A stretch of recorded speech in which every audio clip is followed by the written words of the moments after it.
Bonjour et bienvenue sur ma chaîne Cédric Ali, religion, politique, histoire, culture française et du monde entier. La revue de presse de l'UPR numéro 7 du 12 au 18 février 2018. À la une cette semaine, le village de Lédergues dans l'Aveyron a été mis en vente sur le site leboncoin.fr. Le maire veut dénoncer la décision de l'État de revoir le périmètre des zones défavorisées. Se trouver dans une telle zone permet de toucher des aides importantes de la politique agricole commune, PAC. La définition des zones a été rendue obligatoire par le règlement de l'Union européenne numéro 1305/2013. Les critères retenus pour la prochaine carte devront être validés par la Commission européenne. Le maire de Lédergues pourra donc bien continuer de protester. La décision finale est entre les mains d'instances supranationales non élues qui ne dépendent de personne. Sauvons nos villages, sortons de l'Union européenne avec l'UPR. Source Centre Presse, 14 février. Retrouver un village aveyronnais sur le bon coin, c'est abusé. Villageux, comment tu me traites, toi? Hein? France. Déçus par Macron, les Français constatent une baisse de leur pouvoir d'achat. Plus de 2/3 des Français estiment que leur pouvoir d'achat a baissé à cause des réformes économiques du gouvernement. 74% sont pessimistes sur l'avenir. Les Français ouvrent-ils les yeux sur la réalité de la politique macronienne découlant directement de l'application des grandes orientations de politique économique, GOPE? Pendant la campagne présidentielle, ce n'est pourtant pas faute que François Asselineau ait alerté les Français que tout président voulant rester dans l'Union européenne allait devoir les appliquer, sur injonction de la Commission européenne. Source La Tribune, 14 février. Le conseil départemental de Corrèze dit non à la limitation de 80 km/h. Le vote s'est fait à l'unanimité, personne n'étant convaincu par l'efficacité de cette mesure pour améliorer la sécurité routière. Le conseil départemental va ainsi demander au Premier ministre le droit de maintenir la limitation de vitesse à 90 km/h sur les routes secondaires. On connaît la suite. Source La Montagne, 16 février. 430 000 € de dépenses irrégulières dans les comptes de campagne de Jean-Luc Mélenchon. La CNCCFP a relevé des prestations 5 fois plus élevées que ce qu'elles auraient dû être chez un prestataire utilisé par le candidat Mélenchon. 2 employés de ce prestataire sont aujourd'hui députés de la France insoumise. Valeurs actuelles crie haro sur Mélenchon. Mais quid des fraudes suspectées du candidat Macron? Source Valeurs actuelles, 13 février. Les salariés français doivent pouvoir être évalués en français. Selon un jugement, les salariés français travaillant sur un site français doivent avoir accès dans leur langue maternelle à des documents ayant un impact sur leur vie professionnelle. Les documents servant à l'évaluation des salariés peuvent exister en langue anglaise en plus du français, mais l'une ne doit pas exclure l'autre. Source Romandie, 14 février. Bientôt possible de retirer de l'argent liquide chez les commerçants. Il sera bientôt possible de retirer de l'argent liquide en effectuant un paiement chez un commerçant, avec une limite de 150 €. Cette pratique du cashback, très répandue dans d'autres pays, comme en Allemagne, va être autorisée en France avec la transposition de la nouvelle directive européenne sur les services de paiement, DSP2. Source La Tribune, 14 février. France Santé. Lactalis, Auchan et Carrefour ont remis en rayon des produits rapportés par des clients. Ces grands groupes de distribution n'ont cure de la santé de leurs consommateurs, qui ne sont que des contributeurs à leurs bénéfices exorbitants. Pour la qualité, mieux vaut bien souvent préférer les commerçants locaux. Source France Bleu, 14 février. Denturistes, hygiénistes, ces professionnels européens low cost menacent-ils la santé en France? L'obligation de transposer une directive européenne en droit français a donné une loi qui prévoit d'autoriser un nombre de métiers plus ou moins fantaisistes à exercer en France. Cette loi pourrait autoriser des professionnels de santé sous-qualifiés de l'Union européenne, tels que les métiers obscurs de denturiste, qui fournit et prépare les appareils dentaires amovibles, ou de balnéothérapeute, à exercer en France et pratiquer les mêmes gestes que les médecins français. Source RT 13 février. France, service public en péril. La Poste cherche au moins 2 milliards pour survivre. Sous l'empire de l'article 106 du traité sur le fonctionnement de l'Union européenne, TFUE, qui impose aux services publics la sacro-sainte concurrence, la Poste a fermé énormément de bureaux, désertant notamment les territoires ruraux. La Poste justifie sa mutation par la baisse du volume du courrier envoyé, en omettant l'explosion du nombre de colis du fait de l'extraordinaire développement de la vente en ligne. La Poste pourrait facilement rattraper ce retard grâce à son exceptionnel maillage territorial.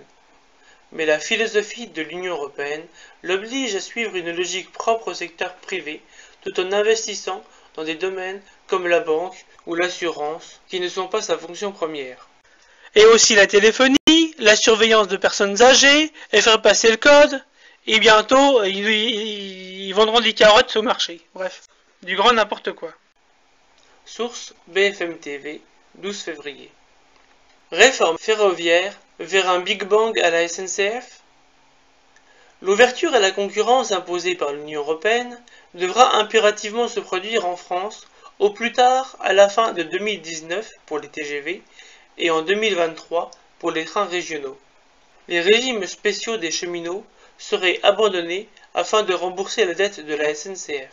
L'Europe considère aussi que le statut actuel confère à la SNCF un avantage déloyal en vue de l'ouverture à la concurrence, puisqu'un État ne peut pas faire faillite. Elle demande donc que la SNCF soit transformée en société anonyme. Peut-on encore douter de l'application en cours de l'article 106 du traité sur le fonctionnement de l'Union européenne, qui procède à la mise à mort de nos services publics? Source Challenge 13 février.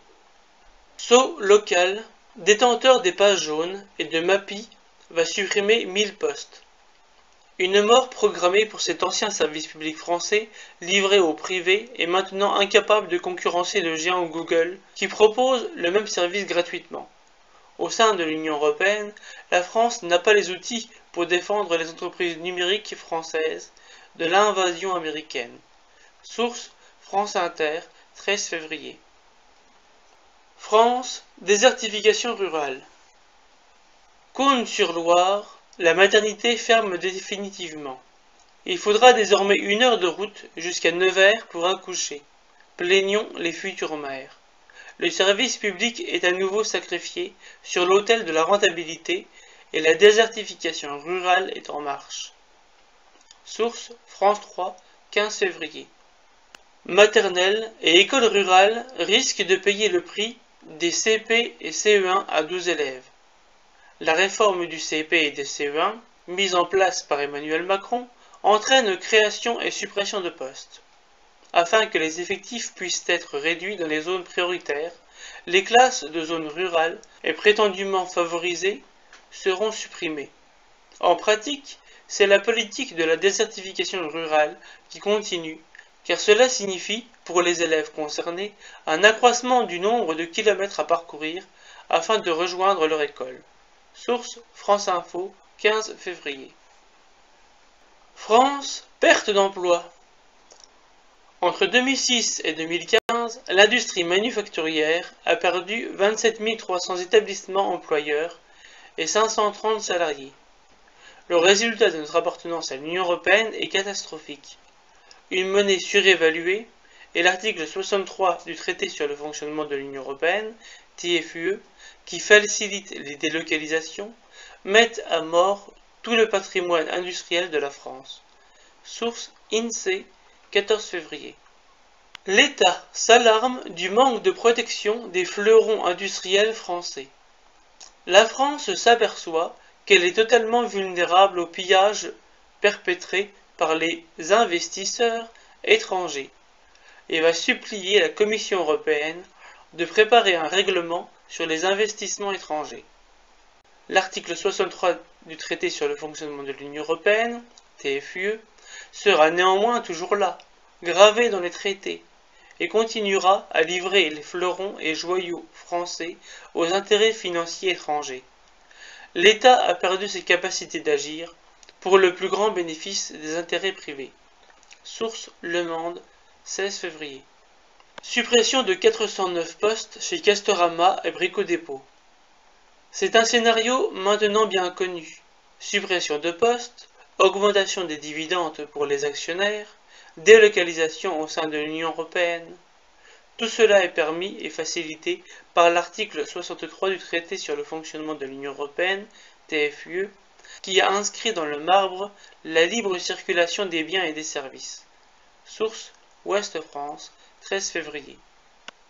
France, l'européisme force le passage. L'Europe s'invite dans le débat sur la réforme constitutionnelle française. La législation européenne constitue une partie importante du droit français. En effet, 75 à 80% des lois votées viennent des directives européennes, comme le disait Viviane Reding, une ancienne commissaire européenne. But yes, I do not know if it is now 80% or if it is 75%. The truth is that most laws which are applied and executed, implemented at national level, are based on European laws, directives, which then have to be translated into national laws. So the biggest part of the legislation which is applied in a given member state, in one of the 28, is decided by the European Parliament in co-decision with the Council of European Ministers. Les européistes proposent que l'esprit européen se diffuse dans toutes les commissions parlementaires. C'est un constat de vassalisation qui va être inscrit dans la Constitution. C'est une nouvelle attaque contre la souveraineté du peuple français. Source Euractiv, 13 février. Plan choral, hymne à la joie pour tous les collégiens.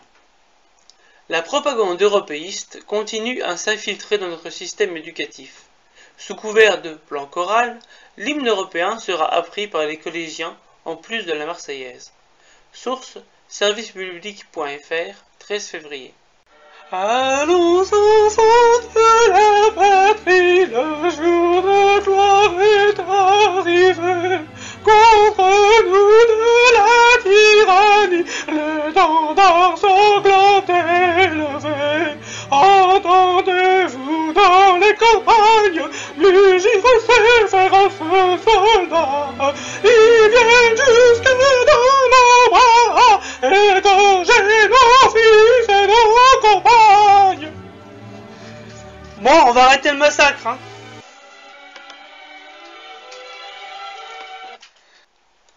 OTAN et géopolitique occidentale. Dialogue difficile à l'OTAN sur l'Europe de la défense. Les États-Unis réclament que leurs vassaux européens augmentent leur budget de défense et achètent du matériel américain. Le marché américain, quant à lui, est fermé aux industriels français. Il est aussi demandé aux Européens de ne pas interférer dans les marchés d'armement des pays non membres de l'Union européenne. La soi-disant Europe de la défense ne doit pas empiéter sur les domaines de l'OTAN. Washington demande également à l'Union européenne de ne pas se mêler de l'affaire turco-syrienne, qui est une affaire bilatérale entre la Turquie et les États-Unis. Rappelons que c'est l'article 42 sur l'Union européenne, TUE, qui soumet la politique de défense européenne à celle de l'OTAN.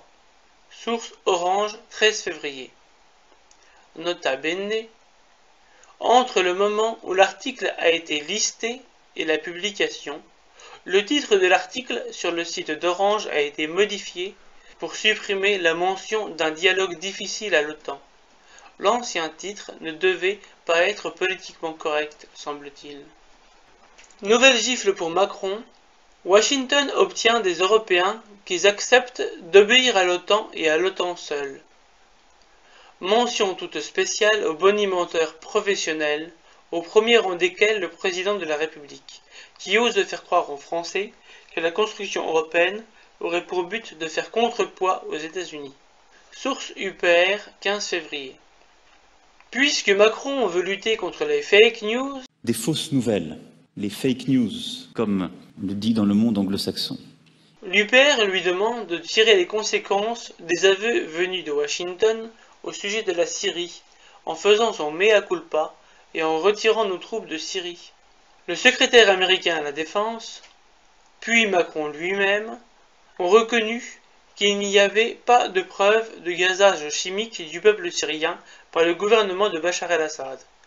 Et pourtant, François Asselineau avait été jeté à la vindicte populaire lors de l'élection présidentielle, il y a un an, par France Info, qui lui collait une étiquette de complotiste, alors même qu'il faisait justement preuve de prudence sur ce dossier. Les faits lui ont donné raison, mais France Info ne s'est pas excusé. Source UPR, 11 février. Selon Florence Parly, les armes françaises vendues à l'Arabie Saoudite n'étaient pas censées être utilisées au Yémen. La ministre des Armées découvre que les armes vendues à notre grand ami démocrate saoudien peuvent tuer. Pensait-elle que ces armes allaient être affichées dans des musées? Avons-nous affaire à de la mauvaise foi de premier ordre, ou à une profonde et naïve incompétence? Source François, 9 février. Monde. Au Brésil, le carnaval se révolte contre la classe politique. Au Brésil, le carnaval n'est pas qu'une grande fête, c'est aussi un moment d'inversion des valeurs et de libération de la parole. En ce début d'année électorale, plusieurs écoles de samba de Rio ont profité du défilé pour critiquer la classe politique actuelle, notamment le gouvernement de Michel Temer, issu d'un coup d'État juridique. Temer, qui conduit une politique d'austérité et de casse des acquis sociaux, retraite, santé, éducation, a été parodié sous la forme d'un effrayant Dracula. Et en Europe, les peuples acceptent-ils de se faire sucer le sang sans réagir? Source, le JDD, 13 février. Une législation américaine bloque la vente de Rafale à l'Égypte par la France. Une nouvelle vente de Rafale en Égypte serait bloquée à cause des États-Unis. Washington brandit sa législation sur les exportations d'armement pour compromettre la vente de missiles de croisière européens Scalp que l'armée égyptienne souhaite à tout prix mettre sur ses Rafales. Jusqu'à la révolution égyptienne, le Caire était un très bon client des États-Unis. Mais les Français et les Russes ont effectué depuis une impressionnante percée dans ce pays. Les autorités françaises essayeraient donc de trouver un arrangement avec les Américains pour qu'ils autorisent l'exportation vers l'Égypte de composants fabriqués aux États-Unis, entrant dans la fabrication des missiles européens. En matière d'armement, il est plus que temps que la France retrouve sa souveraineté. Source RFI, 16 février. En Allemagne, un record de naissance depuis 20 ans. On peut penser que la natalité est fortement influencée par la confiance en l'avenir. Alors qu'en Allemagne, qui arrive à maintenir une balance commerciale positive, la natalité remonte, la France connaît une baisse de natalité. L'Italie enregistre une chute de 100 000 personnes par sa population l'an dernier à cause du déficit de naissance. Source Les Échos, 13 février. L'âge de la retraite des fonctionnaires poussé à 80 ans en Japon. La mesure ne s'appliquera qu'aux fonctionnaires volontaires. Les autres pourront continuer à prendre leur retraite quand ils le souhaitent entre 60 et 70 ans. Cette réforme est due aussi à la grave pénurie de main-d'œuvre que connaît le Japon.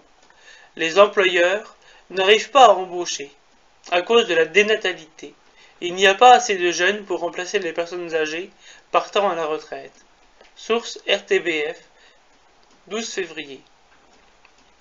Innovation. Des lunettes pour reconnaître les criminels. L'incroyable technologie chinoise.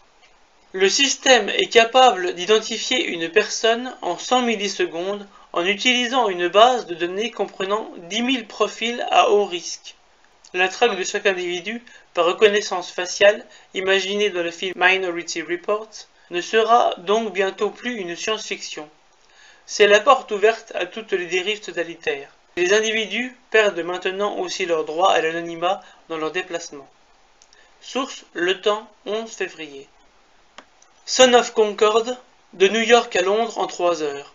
Sans s'en cacher, les États-Unis récupèrent l'ancien projet franco-britannique du Concorde et en prennent le leadership. Le procédé est même tout à fait manipulatoire, car ce sont bien les Américains qui avaient tué le projet Concorde en interdisant aux supersoniques le survol de leur territoire. Source 20 minutes, 14 février. Voiture autonome, les tests sur route ouverte se multiplient dans l'Hexagone. En matière de véhicules autonomes, les constructeurs français ont débuté leurs tests en conditions réelles. Le gouvernement a accordé les autorisations nécessaires à Renault, PSA et Valeo. L'objectif, à terme, est de rivaliser avec les États-Unis, l'Allemagne et le Japon. Pour une fois, la lubie du champion européen ne l'a pas emporté sur l'intérêt national, et l'Allemagne est justement vue comme une concurrente. Source Les Furets, 12 février. Diverses. Entretien d'actualité numéro 58 de François Asselineau. 30 000 adhérents. Syrie. Soros. Travailleurs détachés. Agriculteurs. Justice. L'entretien couvre des sujets complémentaires à la revue de presse. Source UPR, 13 février. Je n'habite pas sous un Tipeee, mais vous pouvez mettre un pouce bleu ou vous abonner. Salut!